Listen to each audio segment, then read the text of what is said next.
Iron Supporting Food Banks collects food and cash donations for needy families in Newham Borough and beyond. Please consider making a donation via their Just Giving page, the link for which you will find in the description section of this stream. Come on, you Irons! West Ham are massive, everywhere we go. West Ham are massive, everywhere we go. Everywhere we go. West Ham are massive, everywhere we go. West Ham are massive, everywhere we go. Everywhere we go. Good afternoon, ladies and gentlemen. Welcome back to the West Ham Massive. I've got a day off of work today, so I'm just sitting around, lounging around, and obviously there's been a little bit of breaking news, so I thought, stuff it, I'm going to do a live. But thanks for joining us. If you're new around here, don't forget to hit the subscribe button and make sure you click a thumbs up on this particular stream because it does help the channel out. Thanks very much. So, we're here to discuss. There's obviously a breaking bit of news in the world of West Ham. It's out there now. I'm fairly sure it's common knowledge that ex-WHU employee has put out there that via his Patreon, I believe, it was been put out there that West Ham have provisionally scheduled a press conference for later today. It is believed that that is going to be the announcement that the current, as I speak, as I believe, I mean, it might have already happened for all I know, head coach of the first team, Mr. Julen Lopetegui, is going to be announced that he has been relieved of his duties. Tied in with that, we obviously need to talk about who's going to replace him. It is also believed that Graham Potter is the odds-on favourite to take over. Now, there's a publication. I'm going to press this button here and hopefully get it on the screen for you to refer to as whatever, so I'm not sort of talking a load of old crap. This is out there in the public domain. It actually puts, this particular article puts Graham Potter as a 5-2 on favourite to take the job.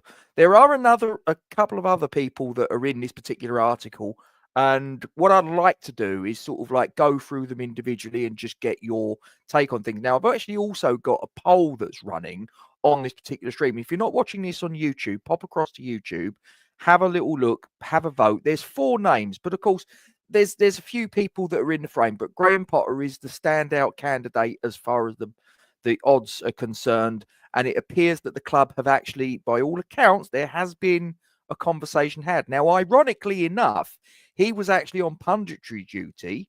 Coincidentally, apparently, he'd already signed up to do this gig long since, but I don't know if I believe that that's entirely the case, but whatever, we'll take that at face value. It's just a bit of a coincidence that he's there and he's the odds-on favourite to take the gig. It's just a bit of a happy coincidence, wouldn't you think? But let's go through a few of them individually in this particular article. So 2-5 on favourite on this article is Mr. Graham Potter. Now, Graham Potter had a pro career previously. He started at Birmingham. He had time at Southampton, and he went down the pyramid, ended up his playing career at Macclesfield. When he became a manager, he started off for a few years at Leeds Carnegie, and which is basically a team in the Northern Counties Eastern League Division 1 back in the day, back in 2008.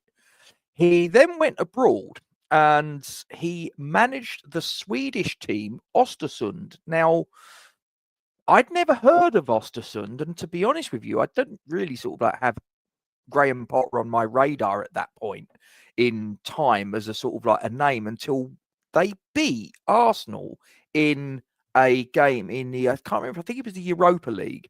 They actually got beat in the second leg, but they actually beat Arsenal 2-1 at the Emirates. Then he was on the radar of English football fans by and large, and then he got an opportunity at Swansea City. Championship team though they were at the time, he built and cultivated a team that played a good brand of attacking football. He then got his opportunity at Brighton and Hove Albion. By this time, they were in the Premier League, and they were putting pieces of the jigsaw together. He came in, I think it was Chris Hughton, if I remember correctly, that he replaced. He came in, he had a spell there, which lasted for 3 years, there or thereabouts. And he got many plaudits for playing football in a certain style. It does have to be said, though, and this is the thing that I do wonder about, is that a lot of people have made the observation that he went into a team that had all the component pieces of the jigsaw. Everybody was pulling in the same direction of travel, that he succeeded, but possibly that was more to do with the support network around him and all the rest of it, as opposed to him himself. I do think that's a little bit harsh, because he did have success at Swansea. He did have relative success at Ostersund. So it wasn't like he didn't do anything prior to that. He had some good traction in managerial circles up to that point. Then came the move to Chelsea, which didn't last too long. He was there a matter of months. It was a bit of a basket case of a situation. He walked in on a 5-year deal. He replaced Thomas Tuchel, who had won the Champions League for them previously. But he went in there. His time didn't go so well. His managerial career at Chelsea lasted 31 matches, which is just over double what Julen Lopetegui's got under his belt at the minute, there or thereabouts. He won 12 matches and lost 11, and that was him gone. And he's been out of work basically since the 2nd of April 2023. So just about a year and a half, excuse me. My maths is all over the place.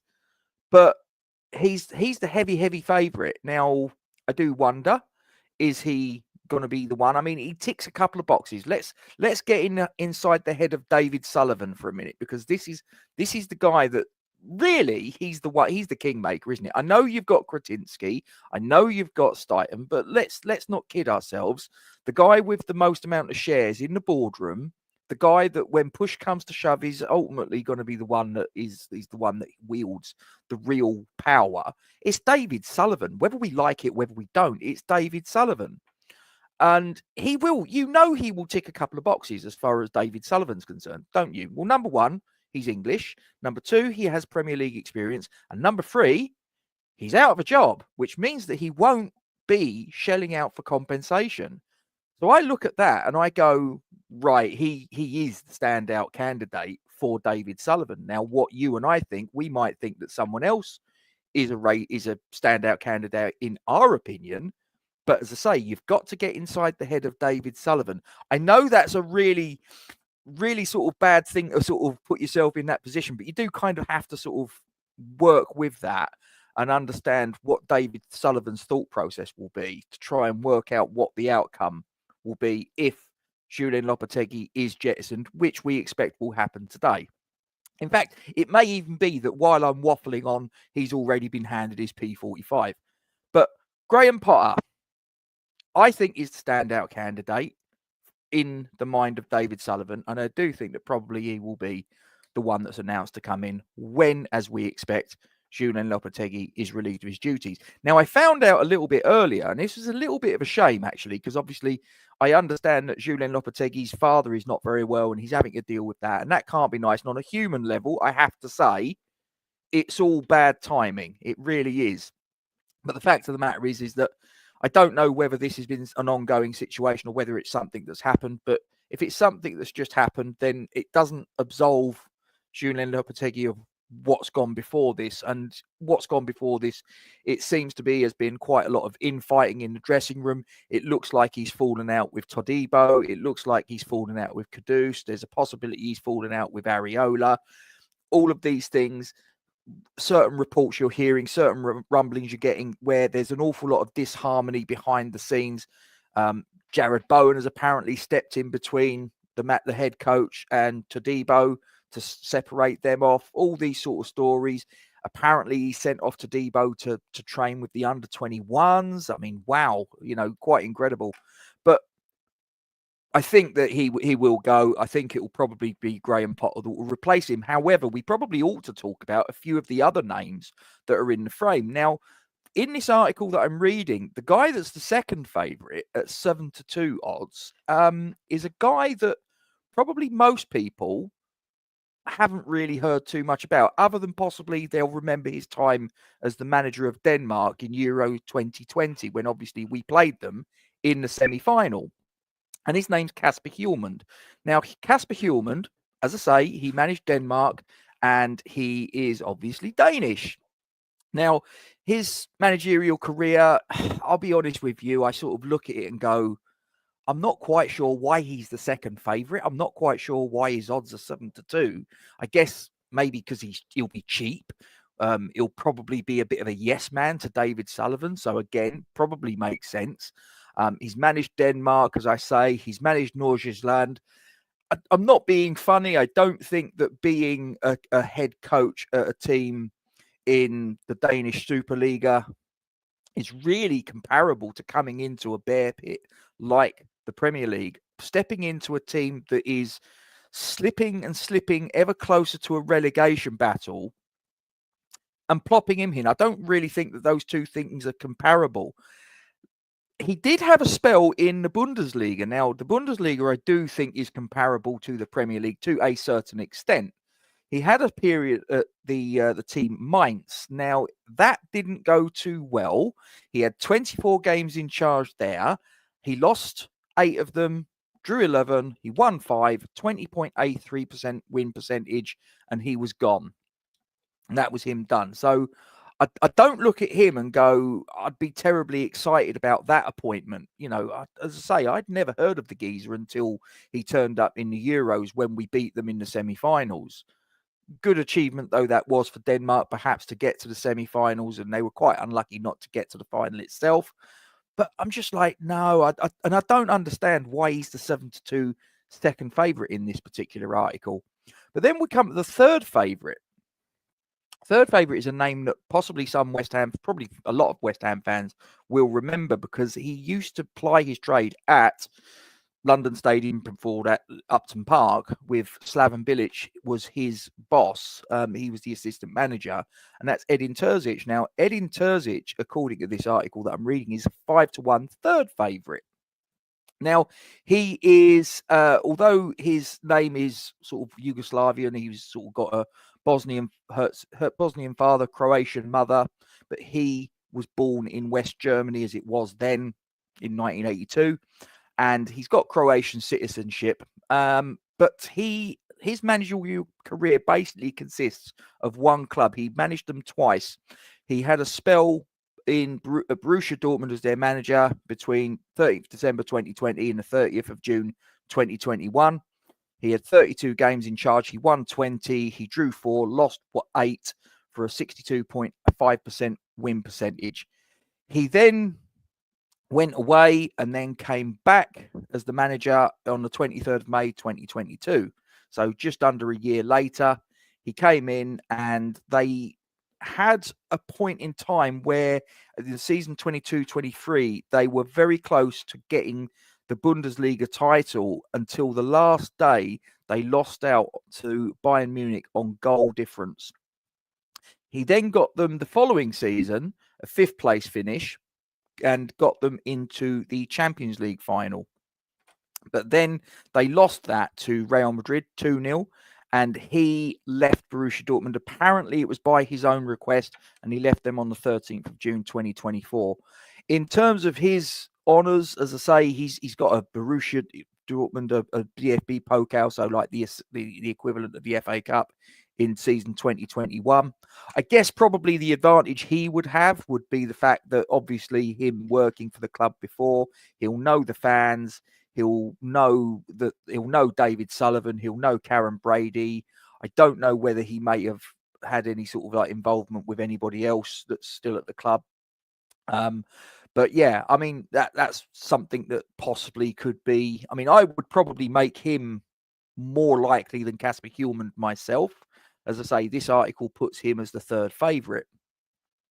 But what do you think? I mean, there's a lot of other names that are mentioned. I mean, Sergio Conceição, I think that's how it's pronounced. Conceição, whatever. You say tomato, I say tomato. Portuguese international back in the day, former manager of Porto. You know, he's managed a number of other clubs as well, like Nantes, Braga, Victoria, Guimarães. He was at Porto as manager for 7 years, and got them to the latter stages of the Champions League. He's won 3 not Super League. What do they call it in Portugal? The Primeira Division, Primeira Liga, excuse me, Primeira Liga. Won the 3 Primeira Ligas. So he's someone that comes with as far as a managerial career is concerned, he comes with a very glittering array of trophies. He's also won the Taça de Portugal, which again is the Portuguese equivalent of the FA Cup, Taça de Liga, which is their version of the League Cup. But then again, I mean, let's be honest, if you're a manager of Porto, of Benfica, of Sporting in Portugal, you should, and you've been there for 7 years, you should have a sort of few trophies, let's be completely honest. But as far as this article is concerned, Sergio Conceição is a 6-1 outsider, I think it's fair to say. But now we're going to come to someone, because the next one in the list is actually someone that I don't know whether this guy is my heart ruling my head. Michael Carrick, 16-1. Now, Michael Carrick obviously started his career at West Ham United, came through the academy, broke into the first team, and is a player that obviously we've got a great deal of affinity to. I mean, certainly people of my age and there or thereabouts remember Michael Carrick coming through, very cultured midfielder, very, very intelligent, very sort of like very astute on the football pitch. Now, when we got relegated in 2003, there was an awful lot of players that went here, there, and everywhere. They're scattered. Well, he stayed, and he agreed to stay, and he would give us a year to try and get us back up into the Premier League, and so obviously reassess from there. Now, at the end of the season, we didn't manage to go up, and we ended up moving him on. Unfortunately, he went to Tottenham, but it is what it is. We was in a position there where we was hemorrhaging money, and he was like our main asset at the time. We had to sell him for, I think it was £3 million. Now you look back and you go, wow, player of that caliber, £3 million. We should have got more, but it was one of them things. We just lost a playoff final. We was up to our nuts in debt, and it was a case of we kind of had to cash in and take what we could. We had no leverage, but he's a 16-1 outsider. Now, in terms of obviously Premier League experience, he doesn't have much. He was an interim manager for Manchester United. I think it was after Jose was given his marching orders, if I remember correctly. He had a couple of games there in charge of Manchester United. It was actually 3 games. So he won 2 of them, drew the other one. 66.67% win ratio. Now, he's gone to Middlesbrough. He's been there since the 24th of October 2022. He's had 170 games in charge. He's won 54 of them, a 50.47% win ratio. He's got Middlesbrough to the upper reaches of the Championship. They just missed out through the playoffs last season, and at the minute last I looked, they're 5th place in the Championship. I think he would actually be someone, I'd like to see us go for a young manager that has something of a connection to the club. That might be heart ruling head, though, because obviously, like I say, he's only had 3 games at Premier League level. Is that going to be something, that would be a risk. I got to say that is something of a risk, but I don't know. I mean, at the end of the day, you've got to give these young managers an opportunity somewhere. Now, he's cutting his teeth at Middlesbrough, 16-1 outsider. Do I think that David Sullivan will take a risk on him? No, I don't. But I'd actually quite like to see, maybe I don't know, sort of like, could he possibly be tempted to come in as maybe the heir apparent, come in as a sort of like as an assistant coach to an older manager, and then sort of like in a couple of years' time, he then steps into the hot seat. I don't know. I'm just sort of like running it through my head, but I don't really see there's any way that David Sullivan would do it. I'd love to see him come in, 16-1. Then in this article, there's a few other names that I mean, sort of like the names are sort of vaguely familiar to me. 20-1 is a guy by the name of Roger Schmidt. Now, Roger Schmidt is German, as probably the name kind of gives it away. He was the manager up until earlier this year, the manager of Benfica. He's also managed at PSV Eindhoven, Red Bull Salzburg, Bayer Leverkusen. So he's got quite a bit of, decent clubs at a decent sort of level in his CV. He's won the Austrian Bundesliga. He's won the KNVB Cup, which is like the Dutch equivalent of the FA Cup, essentially. He's won the Primera Liga for Benfica.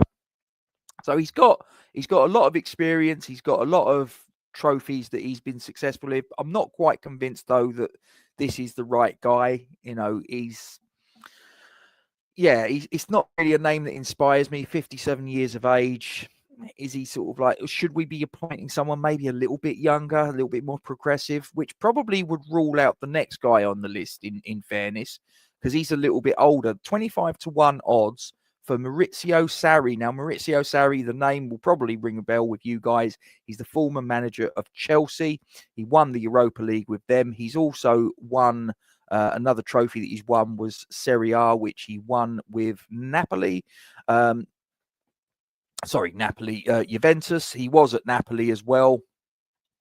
Again, 65 years of age. Yes, he's managed in the Premier League. Yes, he's out of work. So for David Sullivan, he'd probably be appealing because he hasn't got to pay compensation. But I'm just looking at this list of clubs that he's managed. You know, he started his managerial career in 1990, and he's had more clubs than Tiger Woods, quite frankly. I'm not quite sure that would be a move that I think would be a particularly clever move. But the next guy on the list, though, and this is someone that I think could be a dark horse, maybe, but I'm not quite sure that David Sullivan would go for him, because I think that probably this guy would be, as far as the managerial clout that this guy would have, I'm not quite sure that David Sullivan would quite like this guy, because he would stand up to David Sullivan. But odds in this article of 25-1 and currently out of work is the former AC Milan and Juventus manager, Massimiliano Allegri. Now, you look at the list, like I say, I just mentioned two there straight off the bat. AC Milan and Juventus, he's managed. This guy has managed at an elite level, and he's got a glittering CV of trophies, of achievements. When you look at his trophy cabinet, he's won the Serie A with Milan. He's won the Supercoppa Italia with Milan. He's also won Serie A 5 times. 5 times he's won Serie A with Juventus. He's also won Coppa Italia multiple times. He's also got to the Champions League final twice with Juventus. Didn't win it, admittedly, but he got them there. That'd be a good shout, I think. The only thing that would worry me, obviously, is his Premier League experience is 0. But you know, there's lots of managers that have come in. I mean, you know, at one time in history, Pep Guardiola didn't have any Premier League experience. Jurgen Klopp didn't have any Premier League experience. And these managers that have come in hit the ground running. I know they've come into clubs that are maybe on a different plane to us, but I'm just saying that at some point you have to try to take a risk, don't you? But they're the guys that are on this article that I'm reading are some of the heavy favourites. Now, I can see that you've been putting in comments, and I'd like you to get your thoughts in on some of these names that are mentioned. Scott Parker's another name that I've heard get thrown in. We discussed Michael Carrick, as I say, on this article that I'm reading. He's at 16-1 outsider. Personally, I'd love to see him, but I'm not too sure that getting inside and thinking like David Sullivan, I'm not entirely convinced. Partly because he's got a job at the minute, although because he's at a championship club, I think that probably the compensation package that we'd have to pay to get him out of Middlesbrough would probably not be that unreasonable. But you know what he's like, you know, his short arms and deep pockets, you know what I mean? So, but yeah, they're just some of the names. I mean, like I say, I think that Graham Potter is going to be the one that will be announced when it gets announced. I'm sure it's a case of when and not if. The thing also that worries me, and tell me what you think about this as well in the comments, but I'm also a little concerned about the dynamic of Tim Stuyton, because he's now had 2 managers in quick succession. It appears he's not seen eye to eye with. There's obviously players that are siding with Tim Stuyton against Lopetegui.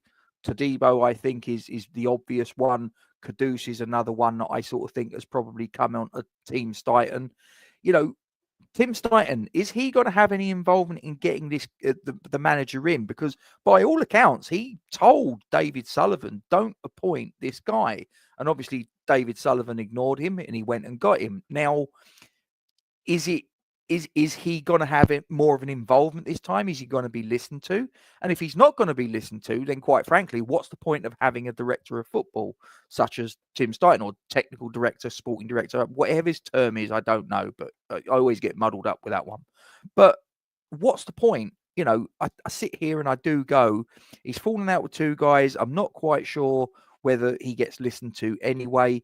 And just for clarity, it's like, I'm a little bit old school. I kind of think that the manager is the guy that the guy that picks the team is the guy that's got his head on the chopping block when it all goes wrong. Hence what's happening to Lopetegui. And this thing of you're hearing of all the players that we bought in the summer, Sullivan had a pick, Lopetegui had a pick, Stuyton had a pick. They all had a go. And I just sort of sit there and think, look, for me, I'm a little bit old school. I think that the manager should be the one that picks the players on a match day, coaches the players, sets them up tactically. He's also the one that should be agreeing this player comes in, this player goes out. Because at the end of the day, like I say, if it all goes wrong, it's his head on the chopping block. So, but yeah, I mean, like I say, it's very likely going to be announced later today that Lopetegui's going. As I say, this provisional, and I do stress the word provisional because this is what WHU Employee has reported. As I say, I'm looking here. So a press conference has been provisionally scheduled for today, quotes, unquotes. We believe Graham Potter has also been spoken to by the club as they look to come up with a deal. Potter is said to be keen on the role, although other options are being explored by the club. So it's not saying it's a done deal, but and let's be fair, if there's a source that you can really trust and sort of say that is credible, it's ex-WHU employee. You know, if he comes out and says that this is the situation, you can be assured that is as close to the horse's mouth as you can get. You know, if he says that this is the situation, I think you can reasonably trust it. So let's have a little look and have a look at your comments. Just having a little look. Dad's Our Job podcast. If you haven't, guys, get across to this podcast and have a little look. Give them a like and a subscribe and all of those nice things. Hopefully the things that you've done that have brought you here, that would be very nice. Just a little hint, guys, if you haven't done, please do drop a like on this stream and make sure you hit the subscribe button. Let's have a look. Who else have we got in? He ain't going, apparently, says Mick. Well, listen, as I say, I can only report what's being reported out there, mate. Apparently, there is a provisional press conference. We'll see what happens. Potter will get the job, but it should be Carrick. As I say, I'd love to see Michael Carrick get in, Jay. I can't lie, but I do think it will be Potter.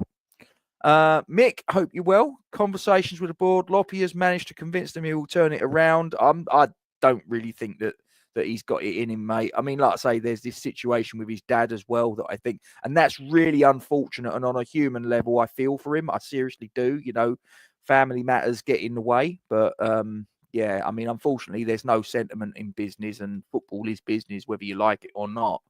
Potter is Division 1 at best, says Billy Bob. I'm not sure I agree with that. I think he was hard done by at Chelsea. I understand when people turn around and say that he went into Brighton and Hove Albion and they had all the component parts there together that all worked, and obviously, you know, he was part of that.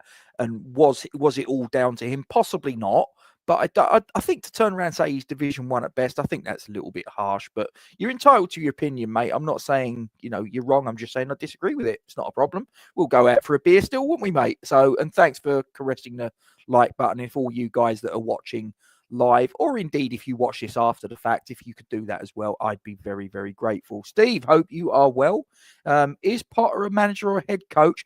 Also, what type of football does he... does he like to play? Well, I think, you know, he likes to try and play progressive football, I would say. The thing is, do you know what would worry me, though, Steve, is I do worry whether my phone's just ringing. That's just typical, isn't it? That's typical timing. I think that, you know, he's a progressive type of manager. I think he likes to try and play good attacking football, front foot football, which I think would go down well with the West Ham fans. But I'm not entirely convinced whether we've got the players that can play his type of football.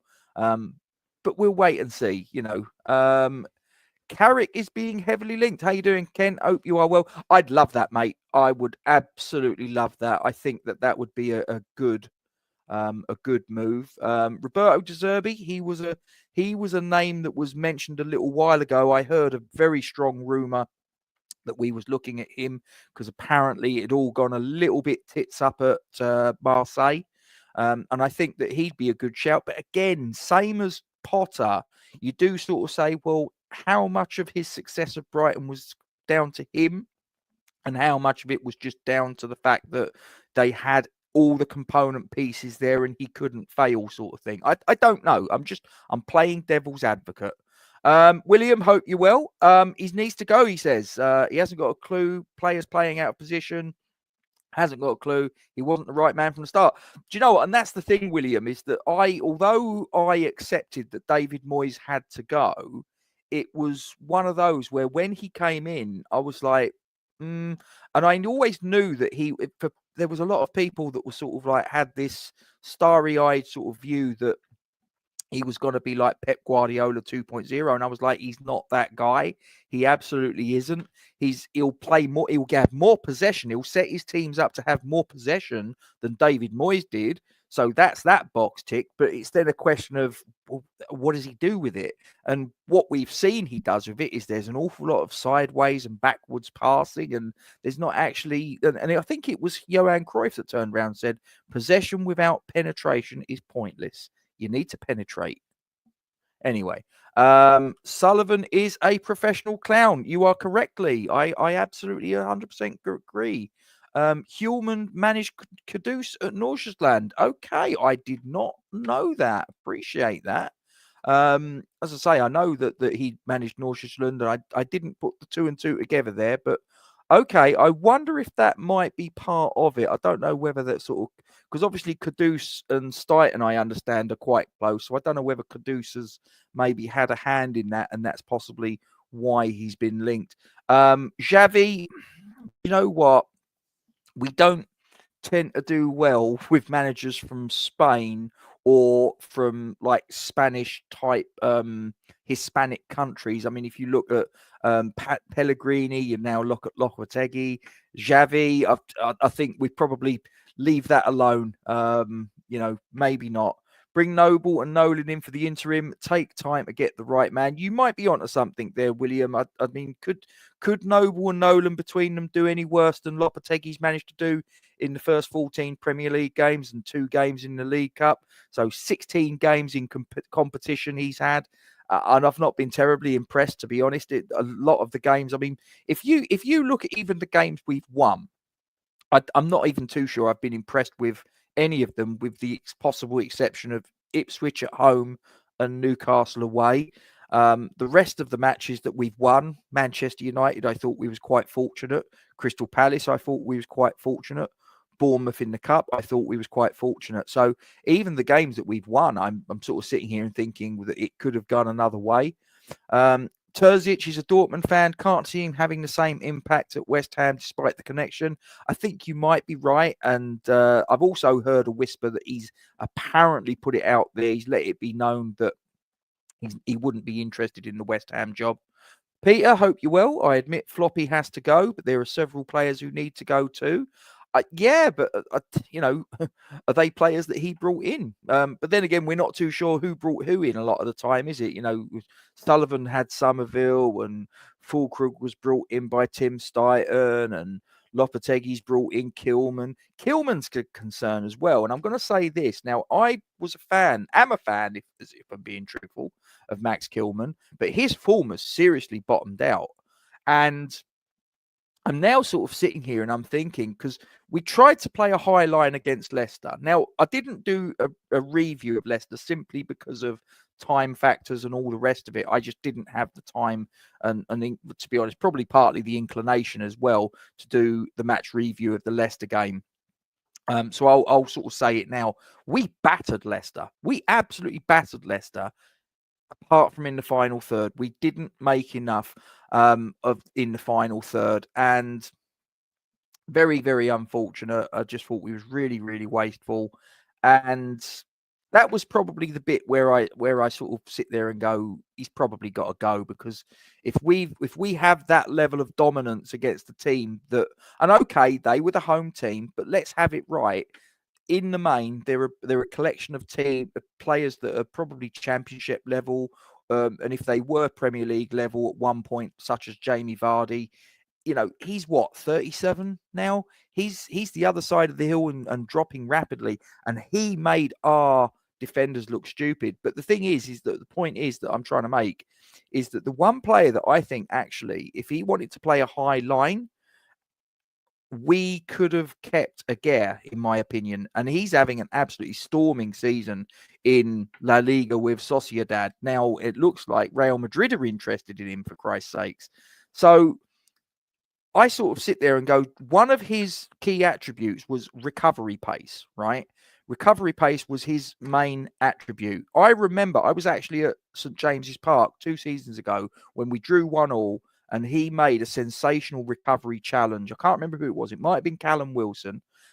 Sensational. I was behind the goal where the Newcastle player, and I'm sure it was Wilson, was about to have the shot, and I was absolutely convinced he's in. He's going to get a shot away. We're going to be 2-1 down. It's done.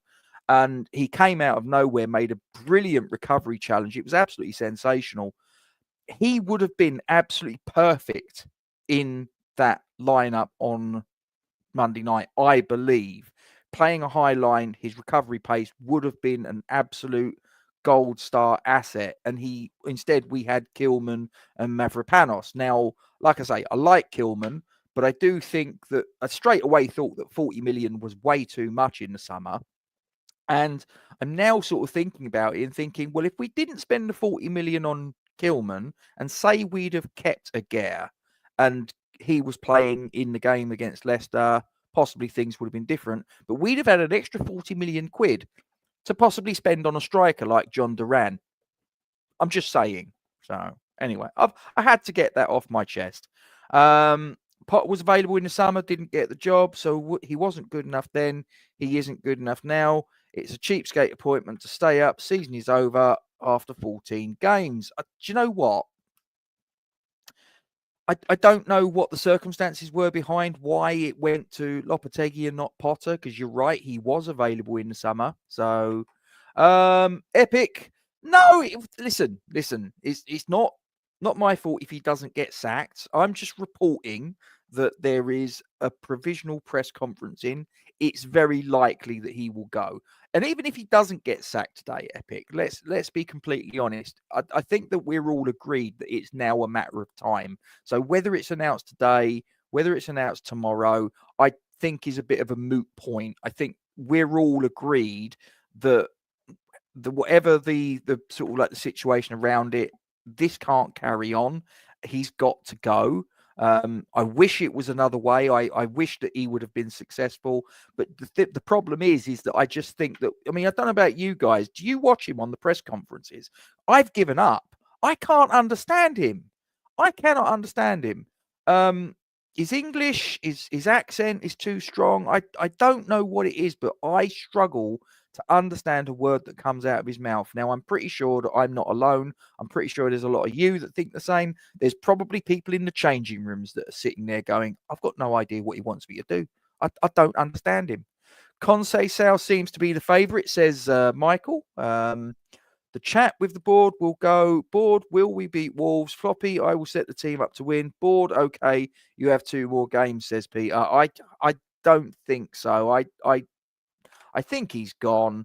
I think if we get to the Wolves game and he's still in harness, I think that something is very, very, very, very wrong.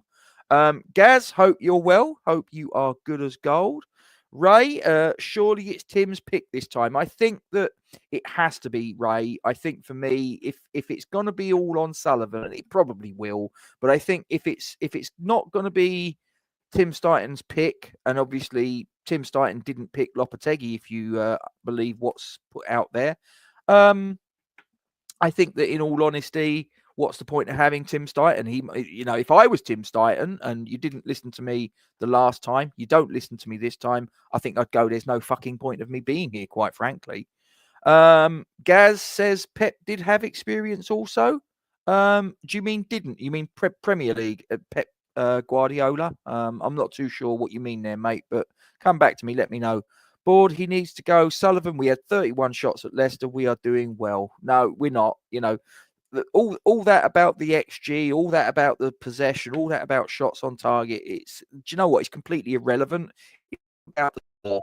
We had to go to Leicester against a team that has only just come up from the Championship into the Premier League. Yeah, okay, they've got home advantage. Yes, okay, our confidence might have been a bit brittle. We had to go there and get a result, and we got our asses handed to us. Liam Manning. I don't think that would be. I think that would be a hell of a risk. And again, it's one of those where I sort of go, do you know what? Sometimes you have to risk it for a biscuit, but I'm just wondering whether that might be a little bit too much of a risk. But it's one out of left field, mate. I'll give it to you. Tim is just a chief scout in our setup. Yeah, he probably is. Chris, hope you are well. Peter, Hodgson has been driving into Rush Green. Oh no. I heard Neil Warnock's name mentioned. Would he? Who'd fancy Colin? It'd be interesting, wouldn't it? Oh, Colin Wanker. Yeah, it's he hasn't been mentioned, although I know he's a particular favourite of Sullivan. So, Whetstone must be Potter's new agent. If we get him, I hope not Potter. I don't know, mate. I don't know. Whoever comes in has got their work cut out. We're poor all over the pitch. Yeah, I mean, and I'll hold my hands up. I was getting excited in the summer transfer window with all the signings, but I remember what Tony Cotty said to me once, just to name drop, and he turned around and said, and this was a couple of seasons ago, where we had a lot of transfer business under David Moyes, and he turned around and said that, we weren't too sure. We weren't he wasn't too sure if all that turnover of players was actually a good thing. And of course, that season we went and had a bit of a struggle in the league. Yes, we went on to win the Conference League, but in the Premier League, which is your bread and butter, we were quite struggling. And I always remembered that and sort of did wonder sort of all the players we lost, all the players that came in, the change of coaching setup and the change of philosophy, if you will. It was a lot of things that was getting changed, and I knew it wasn't going to happen overnight. It was going to take time, but unfortunately, the harsh reality of the Premier League is, number one, you don't have time, and number two, when you spend 155 million in a transfer window, there is no such thing as patience. You have got to hit the ground running, and we haven't. No, I don't know if everyone's making stuff up. I don't think that X, I've got to say, Trodge, if it comes from X, and this has come from X, that there is a provisional press conference booked for today, and you've got a lot of other people in the West Ham world that are sort of taking notice and repeating what X has said. And like I say, X is credible. Say what you want about certain sources, but WHU Employee is a credible source. And if he says that there is provisionally been a press conference booked for today, then you got to say that there's a reason for that. And the only reason that you could sort of ascertain is that they're going to announce the departure of the manager. And as I say, Troj, do we agree, even if the provisional press conference doesn't happen today, and it may not, do you honestly think that he's going to last too much longer? I don't. I've got the day off, mate. I had to use some annual leave up. It's one of those situations with my job. If I don't use my annual leave within the calendar year, I lose it. So guess what? I don't want to lose it. I work hard for my annual leave, so I just took a day off. So why not? It's like Chinese whispers at the moment. I'm not too sure you can say that these days. You probably get cancelled for that, Peter. Poster for me out. Oh, I guess that's probably meant to be Potter. I guess I'm going to say that that's predictive text that's gone wrong there, Charlie. Potter for me out of those four options. Personally, I'd like to take a punt on. Again, Carrick's name's getting mentioned. Again, I do sort of look and go, he could be a dark horse at 16-1 on that article that I had earlier. That is good. What are the odds on Chinese Whispers taking the job? I'll give you odds of about 33-1, which is the same as David Moyes, funnily enough. Yin and yang, very good. Potter is well overrated for me. Brighton just played backwards, forwards, sideways. I didn't score any goals for me, but if he comes, I'm a West Ham fan. I'll support him. So Kent's not too enamored if Potter comes in. Look, I want anyone that comes in as the manager to succeed. I will give anyone a fair crack. I mean, like I say, I wasn't sold on Pellegrini. I wasn't sold on I've forgotten his bloody name now. Look at that. Lopetegui. Sorry, I just got distracted. Don't worry, I've not got dementia or anything. At least I hope not. I can't remember. But yeah, I wanted Lopetegui to come in and succeed. Make no mistake about that. I wanted him to come in and succeed. The problem is that, like I say, I did kind of know that this might not be the manager. This might be a guy that comes in and isn't quite what we want. And unfortunately, I've been proved right. So it is what it is. Potter good on the grass, but as a coach, personality of a damp squib. Listen, it's so long as he can get his message across to the players and get them to play in the style of football that he wants and that they can execute the plan, I couldn't care less. He could be John Major. I really don't care. Phone's ringing. That's Sully offering you the job. I couldn't afford the pay cut. That is the truth. Think a Lacey coach could do better than Floppy. One for the oldies out there. I don't. I'm struggling to understand the reference, Peter. I don't know whether that's predictive. A Lacey coach. I don't get it, mate. I'm going to move on. I do apologise. I'm not trying to be rude, but I can't see the wood for the trees there. We just need a coach to put square pegs in. Yeah, it's not rocket science, Michael. It really isn't. Chelsea is an indication he can't deal with star players. Well, we ain't exactly got many of them, have we? I mean, fucking hell. Star players, yeah, we ain't. I wouldn't say any of our players could really sort of like sit there and say they're too much star about them at the minute. They're shit, maybe. Charlie comes back in. Someone still has a landline. I thought they were about as prevalent as the donut. It doesn't often ring, mate. I have to be honest with you. And usually when I look at the phone number, I just go, I'm not answering that because it's probably some asshole from, India or China or somewhere like that trying to con me. So I just leave it a lot of the time. My daughter can put square pegs in round holes and she's 2. Maybe we could give her the job, mate. Maybe we could give her the job. I got a Lacey's coach on the 81. Oh, right. Okay. Right. Okay. I think I've understood the reference now. Okay. I take a little bit of time, but I eventually get there. Trudge comes back in. Then again, likely we sold at least 2 of our star players end of the season. Yeah, probably Kudus, I'd say, will probably be off. Come to terms, Sullivan always has the choice. A Potter on a free, we're going to have to back. I completely agree, Glenn. I've sort of, whether I like it, whether I don't, putting myself in the mind of David Sullivan and understanding how he thinks, I come to the conclusion it will be Graham Potter. I think there are other candidates. Like I say, I would like Carrick to get consideration. I would like Parker to get consideration. But I don't think they will. I think that knowing David Sullivan, he'll just look and go, right, well, Potter's English, Potter's out of work, Potter's got Premier League experience, tick, tick, tick, give him the job. And that will be it. Whereas Carrick, okay, yes, he's English, but his Premier League experience is, in managerial terms, is 3 matches. And he's got a contract at Middlesbrough. So he ticks one of the 3 boxes for David Sullivan. And I don't think he'd move heaven and earth to get Michael Carrick out of Middlesbrough. Why bend over backwards for Kudus? I'm sick of it. Look, it's one of those, I suppose. If we can get a manager in that can get the best out of Kudus, you've got an asset there.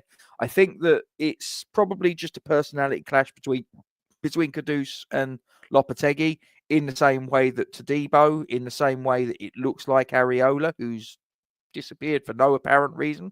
I don't know. Club and team before players. I agree with that 100%. That the team has to come before any individual, that's for sure. If Potter is appointed, would it give us an advantage in signing Evan Ferguson from Brighton? That's a really great point. I hadn't thought of that. Possibly. Caduce will be gone in January. I don't know about January, but I think he'll be gone in the summer. That's for sure.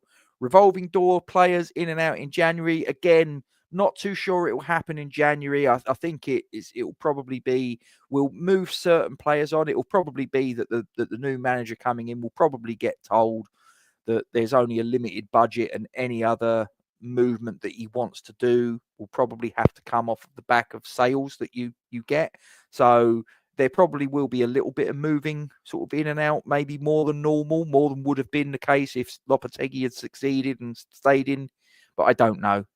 We'll wait and see. If anyone wants to go and has no love for the club, let alone a manager, they can do one too. Yeah, if everybody, none of the players, none of the managers, they're not here with a gun against their head. It's like any of us in our job. We all moan and groan and all the rest of it, but at the end of the day, none of us are in our job with a gun at our head. We can always vote with our feet. David, hope you're well. Aye, Gatesy, the best manager I've known was Sir Trev. Yes, absolutely. We need a legend to step in, i.e. Nobes. Our new appointment must know our passion. Yeah, I think with Sir Trevor, I think that he probably didn't want to have his relationship with the fans harmed if he didn't succeed. But he did succeed when he had those 2 spells as an interim manager. I often wonder, what would have happened if he'd have taken it on permanently. But he didn't, and obviously he made his decision, and that's that really. But Brighton willing to let Ferguson come to us, but only a 6-month loan, no options. Do you know what? I mean, there's a part of me that thinks, well, let's get to January. Let's see if Fulkrug can stay fit. I mean, he came on 12-minute cameo, I think it was, scored a goal. In fairness to him.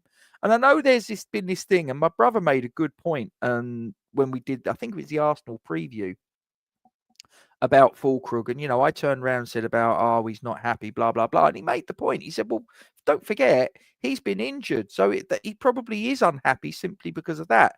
Once he gets fit, then maybe the happiness will come back. I don't know. Possibly he might have a point.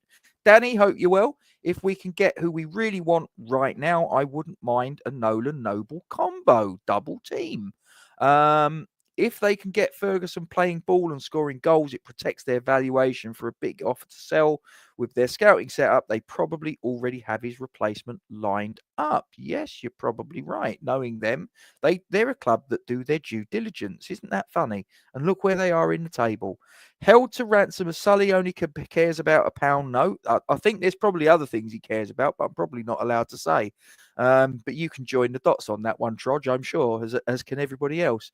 If you do nothing with chances, I don't call it a battering. Yeah, as I say, a battering in the sense that everything up to that point, other than scoring the goal. I know the point you're making, and you're completely correct. Battering up to the scoreline. I would rather Harry Potter than Graham Potter, says Charles. Like I say, I'm not saying I want Graham Potter. As I say, I probably would like to see. My heart probably would like to see Carrick or Potter get Carrick or Parker get given an opportunity.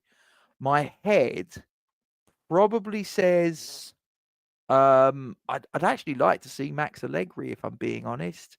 He's probably the one that interests me the most out of the list of candidates. Because I just think that he's got such a pedigree that he would be. But then again, you could probably come back at me and say, yeah, but then again, Lopetegui had a pedigree, so it don't mean fuck all. So I don't know.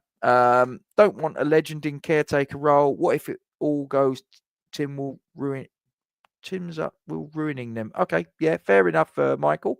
Good one, but come on, mate. Brian Potter is more likely. Yeah, fair enough, Peter. One player I would love to come in is the Norwich striker Josh Sargent. Also, Tim Stuyton signed him for Werder Bremen and even tried to sign him again at Leverkusen. One player to watch out for. Interesting. Sydney Potter. You remember that first episode of Fools and Horses then, Glenn?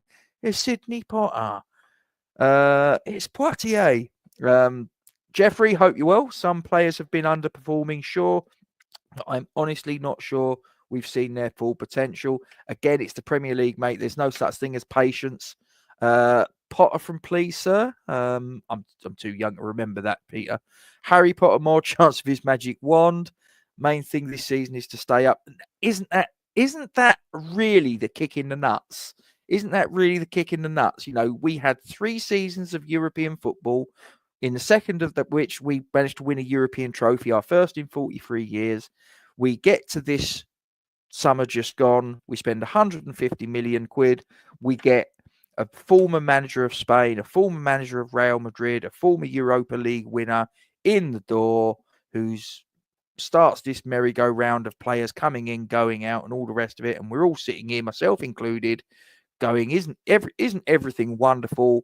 And I turned around and someone said to me, what are your expectations for the Premier League this season? And I turned around and went, well, what I want to see is I want to see us competing for the European spots, even if we don't get it, but so long as we're competing for it, you know, competing for the European spaces, then I would be happy. If we fall short, not a problem, and a good cup run will be a good bonus.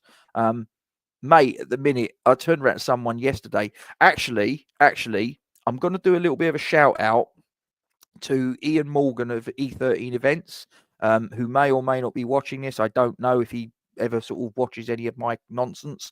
But if anybody knows Ian, or if Ian's watching this, I'm going to give you a little bit of a shout out. E13 Events does some really good ex-player events. I've been to many of them. They're very enjoyable. I've been to a couple in the last month, one of which was hosted by Tony Cottee and was with Sir Trevor Brooking and Sir Geoff Hurst. Really good moment. In actual fact, I'll tell you what. Hold on just a minute. Just going to break off for a minute talking about Lopetegui. Look at that. Oh, hang on. There you go. Oh, this bloody... There you go. That's me, my brother, Tony Cottee, Sir Trevor Brooking, and Sir Geoff Hurst. Beautiful. Well, anyway, so yesterday we went to another one. And this one was a gentleman, a former player who doesn't normally do any of these sort of events and whatever by and large. But yesterday he did. And I'm going to share with you a photograph of and when I say a West Ham legend, I do mean a West Ham legend. Well, 2 of them in my book that I'm photographed with here. So there they are. And as you can see, on the left of the photograph is Mr. Tony Cottee, my hero growing up. And on the right is Frank Lampard Sr. As I say, he doesn't often do these events, but he agreed to do one yesterday with Ian in his pub in Wanstead, would you believe? It was a nice, small, intimate event. It was very good. And there I am, sandwiched between 2 West Ham legends. Really nice. So if any of you get the opportunity, if you've not ever been to any of Ian's events, E13 events, you can go on the Facebook page, go on Facebook, have a little look. I think he's got a Twitter and an Instagram as well, I believe, but I know he's got a Facebook page. E13 events is your go-to, and there's some really good events that he's got planned for next year. That was his last event of the 2024 that I went last night. But yeah, really, really good. As I say, if you've never been to any of these events, please do. So, right, let me just have a little look down your comments. Steve, hope you're well. Listen, forget Loppy while Sullivan is here. Nothing. You're right, Steve. You are. Listen, you're completely right. The malaise, the problem is a couple of steps further up than the head coach / manager. You're 100% correct. I don't argue with that point at all. Budgie, hope you are well. Good to see you, mate. Good to see you. Steve goes on to say, West Ham is no longer the club I've loved. It's now a franchise. Sullivan wants tourists and day trippers, which is exactly why the situation happened the other day with the ruckus against Arsenal, because they just let people in. They don't really care. And then you've got away fans in with the home fans. You know my feelings on it, I'm sure, Steve. But they're probably not a million miles away from you. Rob, hope you're well. I think we need to sack him for the sake of his mental health as regards his father. Yeah, it sounds quite brutal, but as I say, there's no sentiment in business, and I do, on a human level, I feel sorry for the geezer if he's obviously going through what he's going through. But it's one of those. You need to make the decision. You need to make the right call for the business, i.e., West Ham. And if we think that keeping him in the building, despite his situation, is going to lead to our demise as a Premier League club, then he needs to go. And that's all there is to it. Once Ruud van Nistelrooy was appointed, said Pete, it was always going to hand them the win. The fabled new manager Bones. Yes, it's going to be Carrick at some point. Why not now? Good point. Good point, Budge. Spurs' new stadium packed full of Koreans who spend more in the shop. Well, I think that's an awful lot of Premier League clubs nowadays, mate. That's just the way it's going. If Loppy isn't sacked, fans should boycott the Wolves game. Hit Sullivan where it hurts in the old skyrocket. You might have a point there, mate. You might have a point, and it is not a working class sport anymore. It's a business. It's a business. Whether we like it or not, the concessions thing, yeah, that's absolutely shambolic and shameful. Just having a little scroll down. Pat's in. Hope you are well. Has to go. We are still making other teams look good week in, week out. Yeah, mate, we're absolutely pony at the minute. I can't lie. It's really disappointing to see. So just going to have a little scroll down. There is a Graham Potter meme doing the rounds on X now. One for Phoenix Knights fans. I'll have a look at it, mate. Get behind whoever comes in and move on from Sloppy Loppy. You are absolutely correct. We should always back the manager until it's abundantly clear that he's not cut out for the job, which is where I'm at the minute. He's had his time in the sun, and he didn't get very far. So these managerial choices are underwhelming, in my opinion, says Ultra 505. Typical, they're all out of work as well. Yeah, exactly. I mean, other than on that list that I read out earlier, there was one guy that was still in a job, and it's Michael Carrick. So, and like I say, I think that will probably preclude him from the thought process of David Sullivan. Canning Town Len. Hope you are well. Not seen you for a little while, popping in. So it's nice to see you there. And yeah, I had a day off, mate. Had a day off, and I just thought to myself, I'm just gonna witter away and just get some people on a live stream, and we'll have a chat and whatever. I'll just get some people's opinions. So lovely to see you there, mate. Don't be a stranger. Danny comes in, says Potter's time at Chelsea is not a good measure. That club was a total mess. Yeah, I do kind of factor that into my thinking. I still no fan and would prefer Carrick, but that will cost. I'm not sure though, will it, Danny? Because he's at a championship club, so it's not like we're buying out top level Premier League manager. He's at a championship club, so I'm not quite sure it will cost as much as that. But knowing Sullivan, he probably won't be interested just because of that fact. Ex-Hammers who are coaches in the championship: Carrick, Parker, Manning, and Omar Reza. Okay, yeah, I think, as I say, for me, Carrick and Parker out of that list are the standout candidates. Manning and Reza, it would be a hell of a risk. It would be a hell of a risk. Just my opinion, mind. Potter's last pay packet from Chelsea was November. Hence, he's now spent. I didn't know that, Michael. That's a very good point. If Loppy's still here and we get beat on Monday, it will be like the Burnley game all over again. I don't think he'll be here for that. I would be amazed if he is still the West Ham manager when we face Wolves. So he is. You're correct. He is the man, the myth, the legend. So we will get an AI Goldie special for the 72-hour meeting. Ooh, nice. Whoever we bring in, don't stop us from needing a box-to-box midfielder. Oh, God, yeah, mate. That is so abundantly clear. The box-to-box midfielder, the striker, probably a goalkeeper, if we're being honest. And as I say, centre-back, I'm a bit concerned because Kilman's form has bottomed out. Tadebo's not the player that I was expecting him to be. Part of that, I'm suspecting, is to do with him and the head coach not seeing eye to eye. But yeah, it's not good, mate. It's really not good. There's all that money we spent, all them bodies that we brought into the building, and I don't actually think that we're significantly better off. I do wonder whether maybe we should have kept one of the three centre-backs that we left. When I say one of the three centre-backs, I'll probably sort of like move Zoom to one side and say, no, he needed to go. Aguirre and Ogbonna, did both of those need to go? Could we not have kept one of them? And as I say, looking at the Leicester game, I think that game, if Aguirre had been in instead of Kilman, I think that would have been. I think we'd have been in better shape. I got to say. 120 free viewing and just 8 likes. Is that right? Have we only got 8 likes? I'm going to have a little look. That's a bit cheeky. No, we got 60. We've got 60 likes, which is pretty decent. That's pretty decent. We could do with a few more, though. There's 128 of you watching, I believe. So there's at least 68 of you that haven't put a like on, I believe.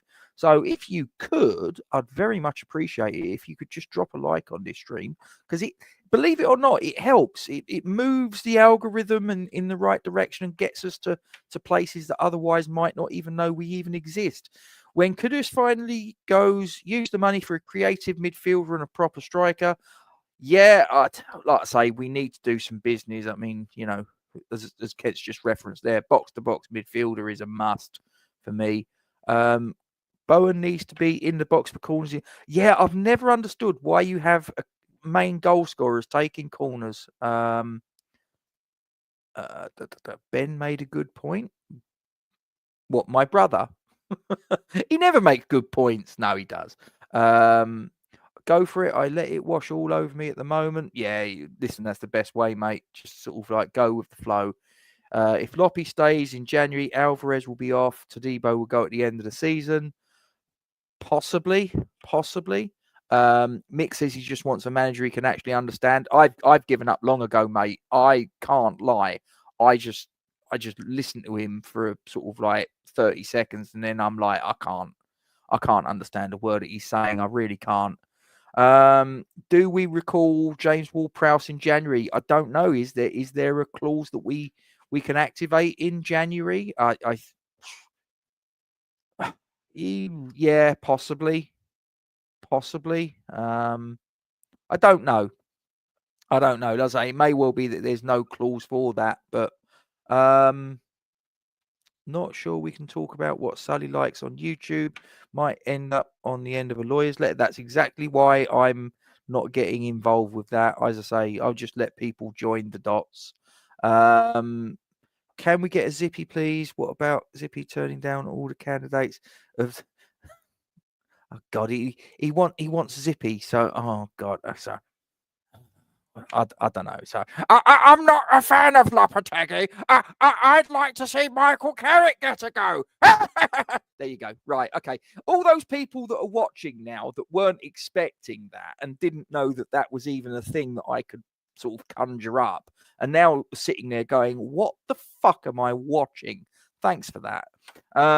Thomas Frank or Marco, I did see your piece that you put out on Facebook, Ken. I did. But you know exactly what you put there. We won't pay compensation. So absolutely not a chance. Carrick, again, he's in a contract, but the only thing I do wonder is that the fact that he's a championship club, probably the compensation that he'd have to pay is probably not as unreasonable as all that. So maybe there's half a chance that he gets Carrick out of there. The Portuguese man who was at Porto. Sergio Conceição. Yeah, possibly, mate. The only thing that I do worry about is the fact that a lot of people say that he is quite pragmatic. And again, I'm not too sure whether that's what most fans want to see. So has Lopetegui been sacked yet? As I say, Lee, basically, ex-WHU employee has reported that there is a press conference that is provisionally booked for today. And obviously, if you then ask yourself the question, why would a provisional press conference be on a Thursday when the game's not till Monday? And the only thing I think that most people would rightly conclude is that it's going to be announced that Lopetegui's gone. It's not been announced yet to the best of my knowledge, but we'll wait and see. Kent comes in, says Josh Sargent has a long-term injury, he's heard. And then Trodge says he's improved a lot, so that's unlucky for him. Ultra comes in and says the manager I want is Abel Ferreira, who's the Palmeiras manager, one of the best managers in the world. Okay. I'm trying to remember when did a manager come directly from Brazil to the Premier League? I'm trying to remember if there's any examples of that and whether they panned out well or not. Not on board with that yet, Peter. We're still theoretically only 5 points off a potential European spot if all the chips align. So get a new manager in, turn the form around. It's still to play for. That's a fair point, Charlie. It's very optimistic of you at the moment, I got to say. We might as well be 50 points off a potential European spot the way we're playing. Loppy apparently told JWP in pre-season he was going to be vice captain. Then after he came off in the cup game against Bournemouth, Loppy said he was no longer needed. That's nice of him. So if you was JWP, and if Loppy was still in the building and said, "Oh, can you come back from your loan spell?" You'd probably tell him to fuck off. Sargent reminds me of Harry Kane by the way he strikes the ball. Fair enough. I've not seen enough of him. He's piled on the pounds. Well, that's what happens, Peter. When you've retired and you're no longer a professional athlete, you start the pies start to look too appealing for you to say no. Charles says Frank Lampard Sr., most underrated West Ham player, in my opinion. Do you know what? You're probably right. Now, I've said this before, and I will say this again. In my humble opinion, the West Stand at the London Stadium, which is the one stand that does not bear the name of a former player, in my opinion, should bear the name of Frank Lampard Sr.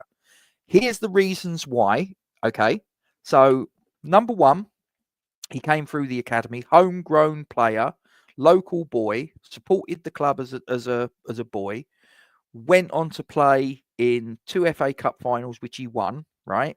He, at one point in history, was our record appearance holder, and he was then overtaken by Billy Bonds, right? He would have been the captain of West Ham after Bobby Moore left and went to Fulham. The only reason why he didn't, and Ron Greenwood, I saw him on an interview, he actually said this, was that the reason he didn't is apparently Frank made noises that he was thinking about going on to pastures new. So for that reason, Ron Greenwood then changed tack and went, okay, I'm going to give the captaincy to Billy Bonds, and the rest is history. Okay. He played for virtually all of his career at West Ham, but for the last season of his time as a pro when he went to Southend, right? He then came back to West Ham. He was coach. He was assistant manager under Harry Redknapp. Obviously, he then sort of left, obviously, when it all went wrong, blah, blah, blah. And the reason why Frank Sr., despite all of those things, and he's one of only 3 of our players in our history to win 2 FA Cup winners' medals. 2 of those, Sir Trevor Brooking and Billy Bonds, have stands named after them. The third, obviously, is Frank Lampard Sr. And the reason why he won't get a stand named after him at the London Stadium is one reason and one reason only: his son. Because as soon as people see a stand that says the Frank Lampard stand, people are going to think of his son. And obviously, the way that some people view his son at West Ham, that won't go down too well, which is a real shame for Frank Sr. that's the way that it is. Frank Sr., as I say, when I met him yesterday, absolute gentleman, great player for the club. Generationally, he is arguably our best ever left back, and depending upon your age, you're either going to say Julian Dix or you're going to say Frank Lampard Sr. My dad would probably just slightly edge towards Frank Lampard Sr. I'd probably edge towards Julian Dix, but we can both agree that the other one is actually pretty good as well. So second highest, yeah, exactly. He was our highest appearance maker until Billy Bonds went past him. So Chris, hope you're well. No, he wasn't on the poll. I wouldn't actually be shocked to see that he might be in the list as far as Mr. Sullivan is concerned. Gemma, hope you are well. Sky Sports is saying you'll be in charge for Wolves. I'm not too sure I believe that. I'm really not. I think he'll be gone by then. I mean, look, if he is in charge, by the time we get to Wolves, then he's got away with it. He really has. He's a very lucky boy. So, Marky boy, hope you are well. Just tuned in from Tenerife. Oh, nice. I didn't know I was going to be live, mate. I've got a day off of work. I was just sitting here, sort of minding my own business. I then saw something pinged up on my phone to say that there was this press conference that has been provisionally booked for today. Then I saw Mark Carlaw on the West Ham Way. I also saw a stream for a video that Gonzo put up on Hammers Chat. And I just thought to myself, fuck it, I'm not doing anything else. I'll just do a live. I'll go live. I'll see if anyone. I'll probably be talking to 3 people. As it turns out, at this precise moment in time, I'm talking to 125, which is really nice. I'm glad a lot of people have turned up, and it looks like I've got a few extra subscribers off of the back of it, which is always a good thing. I've got 79 likes right now. So if the rest of you that haven't liked could put a thumbs up. Hang on, what's this? I've just got a message come through there. What's going on? Hang on. I've just had someone send me a WhatsApp. Hang on. Let me just have a little look there because it might be something important. Hold on. I've just had a message from Nick Oxley. West Ham have announced he's staying. Oh, really? I can't message on your live stream even though I've subscribed. Why not? Why can't you message on my live stream? I don't understand that. I haven't banned you or anything. So at least unless I've I don't know. I don't think I have. Hang on. Wait, that's a little bit strange. Anyway, I'll look into that later, Nick. I can't understand why you can't message me. You've resubbed to see if it fixes itself. Okay, yeah, no problem. No problem. Right, so anyway, back in the room. Don't want Potter, would prefer Conceição or Carrick. I'd probably prefer Carrick, but that might be my heart ruling my head, in all honesty. Elland Road, and the ball came over. He scored the freaking winning goal. Yeah, absolute gentleman, mate. Absolute gentleman. And Gemma says, floppy loppy, that is. Well, I say, that's what I've just been messaged to say. Apparently, West Ham have come out and said that he's staying, which I don't know. That's really weird. Unbelievable. Unbelievable. It won't hurt Sullivan in pocket. Tickets already paid for season ticket holders, single ticket buyers for Wolves. I can't boycott games. It doesn't sit right with me. Hang on. I've just got another message come through. Yep. Okay. So this is a tweet from West Ham Football, which is basically Sean Whetstone. Julen Lopetegui to remain in charge of West Ham on Monday to face Wolves at the London Stadium. He faces the press tomorrow at 1 p.m. for his pre-match press conference. Wow. Now that's interesting because, of course, X obviously put out, and he did in fairness say it was provisional. He didn't say it was definite, so you got to give him that. Fair enough. But now Sean Whetstone has come out with a tweet to say that he is going to be in charge of West Ham. He's going to be in charge of West Ham on Monday to face Wolves. Now, if that's the case, then that becomes El Sacchio, doesn't it? Because Gary O'Neill's under serious pressure, and I think it's fairly safe to say that so is Julen Lopetegui. So, yeah, it's going to be an interesting one, and I think it's going to be, if there's a loser in it, I don't think they're going to survive much longer. Parker was out of his depth at Fulham, so no to him. He might have developed since then. He might have learned from that experience, though, Peter. It's now on X that Loppy's in charge. I've got that. Yeah, as I say, I've just referenced the one from Sean, which is like super confusing. It's really sort of like, so 1 minute you're sort of like everybody, as I say, I didn't put my head above the parapet until I saw Mark Carlaw and Gonzo, and I thought, well, I guess I've probably got to put something out now because it's too big a point in the history of West Ham. If he's going to go, I think I need to get something out there into the big wide open. And I'm really glad that there's 143 of you that have popped on, and thank you for that. 148, which is really nice. So all of you guys, if you haven't subscribed, please do. It really would help out. And don't forget to put a like on the stream. All these things help the channel out, and get involved in the live chat. Don't be quiet. Don't sort of like sit there on your hands and keep yourself to yourself. Come on, get involved. Lots of reliable outlets now reporting that Lopetegui will be in charge for Wolves. You couldn't make it up, could you, Charlie? It really is confirmed. Loppy is staying for at least for Wolves. This club is a disgrace. Wow. If Floppy gets sacked, you can thank us. How's your brother? He's okay, mate. He's okay. He's licking his wounds. But he's all right. Don't you worry. So we need a manager in position already in a club with a proven track record. Ready money should be no object, but you know it will. Players Loppy has had fights with Alvarez, Kudus, Paqueta, Sullivan, now Todibo. Yep, good list. Although Oggy had to go. He'd done nothing at Watford.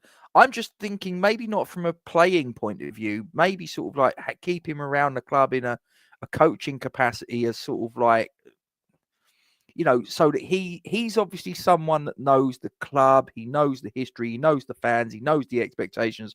Maybe sort of like retires as a player, but keep him as a coach. But Aguirre, I definitely would have kept him, mate. As I say, because I do think that if we were going to play a high line, which is what we've tried to play by and large, him with his recovery pace, that's a massive asset. I thought that Aguirre, and I've said this before, I thought that Aguirre in David Moyes' team didn't work because we played under David Moyes. We played a low block. Now, if you're playing a low block, if you've got recovery pace as your main attribute, that attribute is now stunted. That is now a completely redundant asset, really. Whereas if you're playing in a high line, that recovery pace is now an asset. And I always thought that he would be a better player. He would look better if he played at a team that played like that. So coincidentally, teams like Liverpool, teams like Manchester City. Yeah. Now he's gone to Sociedad. Real Madrid are looking at him. Unbelievable. Cresswell staying helped make a difference to team spirit. We hold team. Yeah, okay, all right. You've made a fair point.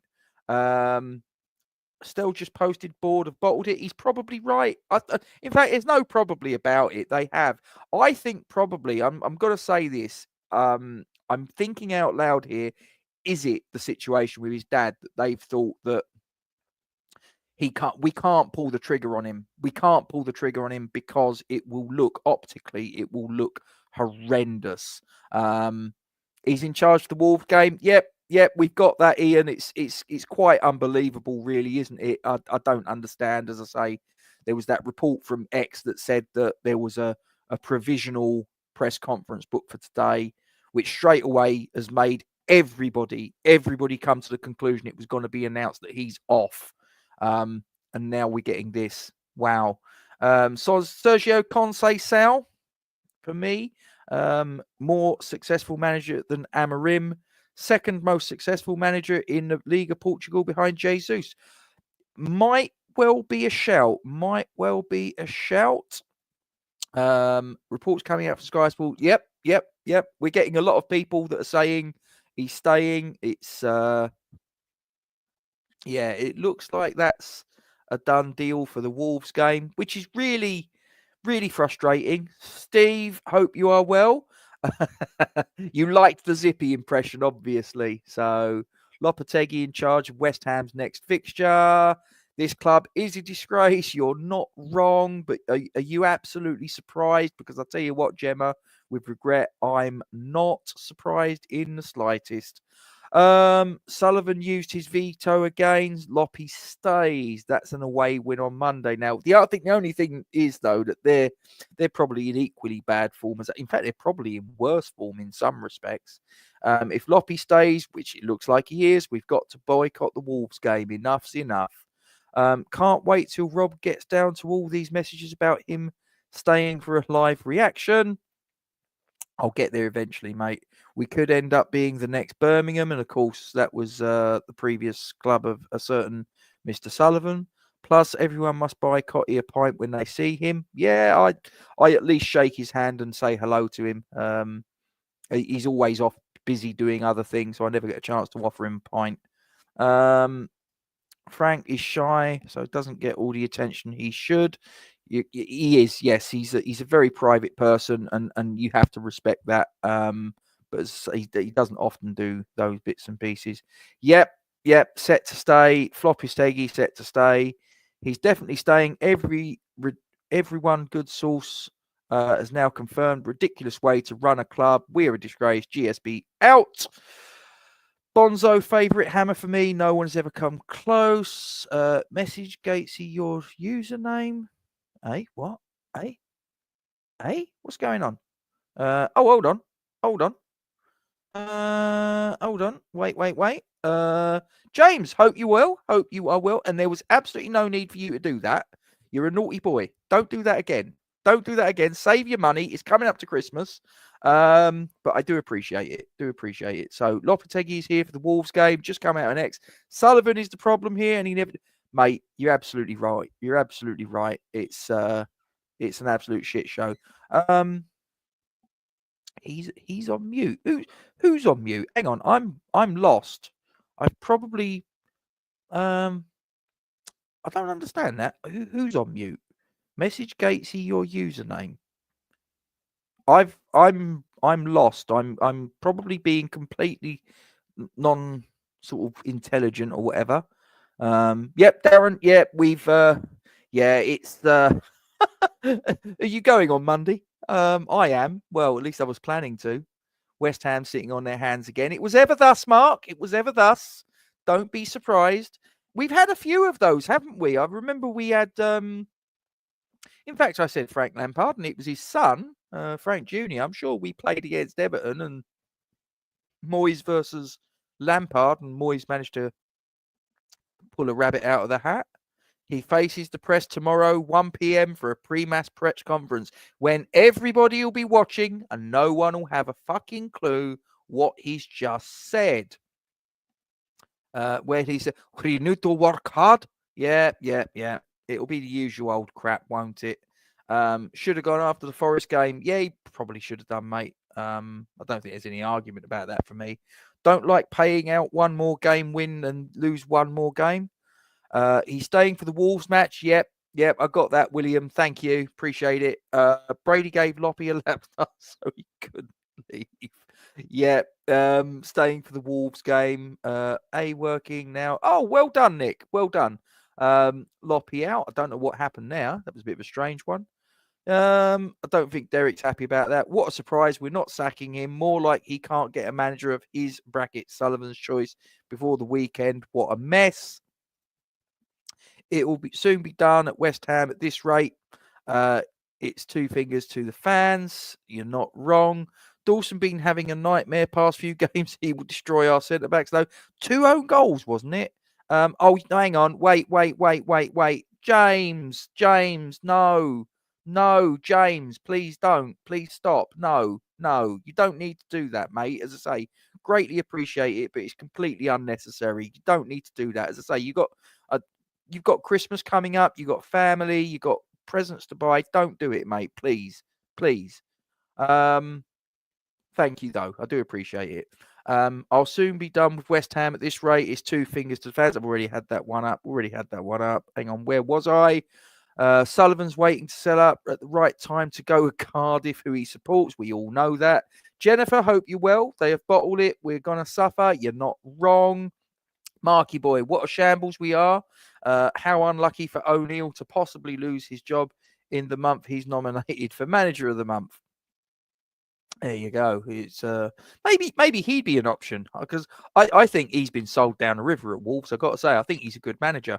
Kretinsky is our best hope out of this mess. I don't know, mate. I'm losing the will to live, to be honest with you, with a lot of this. Not literally, but metaphorically speaking. We will beat Wolves, then lose to Bournemouth, and be in this shit situation again. I am done with this club, says Mark. Only messing with you, Gatesy. Love you, really. Listen, I say we're not going to agree on every point, are we, Trodge? But we can be grown-up adults, and when we see each other next, I'll buy you a beer. That's not a problem. We got the wrong J-Lo. Yeah, I probably wouldn't have minded sort of like seeing the other one on the touchline, because I'd be behind her, sort of, So I probably can't say things like that now. So afternoon, James. At least you're £1 better off. He can message you username on YouTube so you can check if he was accidentally banned. No, he was nicked day by day. So he's as he says there, he's not banned. He's not. I don't understand what that was even all about, to be honest with you. So Dawson hat trick on Monday. He unsubbed and then he resubbed. I don't. It's a bit of a weird one. I don't quite know what happened.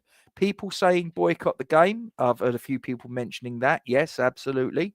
It's the Graham Potter derby, says West Ham faithful. Hope you are well.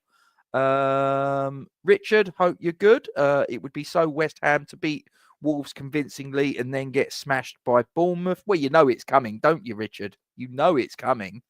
James must have won a bet. I'd like to take the chance to say, sorry you left the group, mate. Oh, don't worry about it. Don't worry about it. It's done. It's fine. Don't worry. Move on. Passion not gone. Watching Monday. It will be another tanking, for fuck's sake, says William. Probably will, mate. I'm expecting a little bit of a shoeing. Let me just have a little look on YouTube whilst I may. I've got how many? I've got 101 likes. Isn't that nice? That's brilliant. 136 of you watching. It's nice. It's nice that I've got a few people in to have a chat to. It's a shame that it's such a bad time in our history, where we're under the pump and we've spent 150 million quid in the summer and we're absolutely dog shit. But we've been here before, right? Loser gets Graham Potter. Yeah. Carrick, well, he's got experience of getting us relegated. Sorry, my sense of you. John, it wasn't his fault. That was some team, though, wasn't it, that went down in 03? I mean, I was talking to someone about it yesterday, and because of that experience, I never, ever turn around and say, we're too good to go down. I don't believe that, because if you've got a team that contained David James, Trevor Sinclair, Michael Carrick, Joe Cole, Freddie Canute, Paolo Di Canio,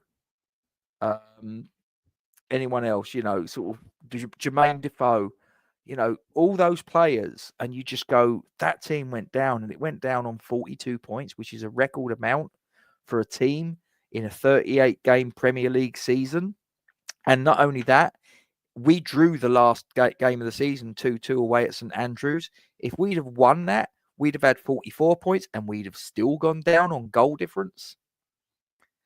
Not too good to go down, mate. Not too good to go down. Not this team, because that team went down, and that wasn't Carrick's fault, John. Come on, you know that. Not playing over the weekend, Loppy can't spoil it. There is that, Charles. There is that. You get to Monday and sort of like you go into work and people say, how was your weekend? And you can go, yeah, it's fine. And not that the football's completely fucked it up. But you know that it's coming, don't you? You know that it's coming.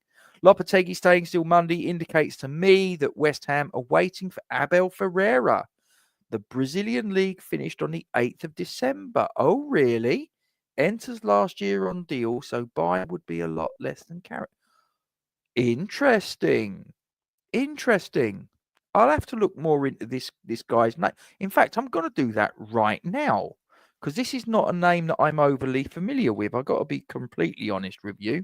Right, okay. Abel Ferreira. So Abel Ferreira is current manager at Palmeiras. Previously, he was manager at PAOK Salonika. Previously, manager at Braga. So, okay, so he's managed in Portugal. He's managed in Greece. He's managed in Brazil. And he has been at Palmeiras for just over 4 years. He's managed in 321 matches. He's got a 57.63% win ratio at Palmeiras. And he's a Club World Cup runner-up. He's a winner of Campeonato Paulista. He's won the Copa Libertadores twice, which is basically the South American version of the Champions League. So, okay. I mean, obviously, Is managing in Brazil comparable to managing in the Premier League? Is managing in Greece comparable with managing in the Premier League? Is managing in Portugal comparable?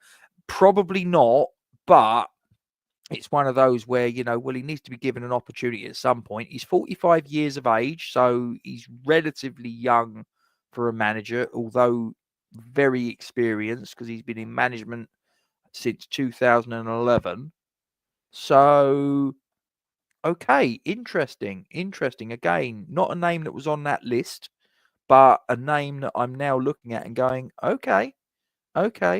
Loppy must have failed his KPIs, probably.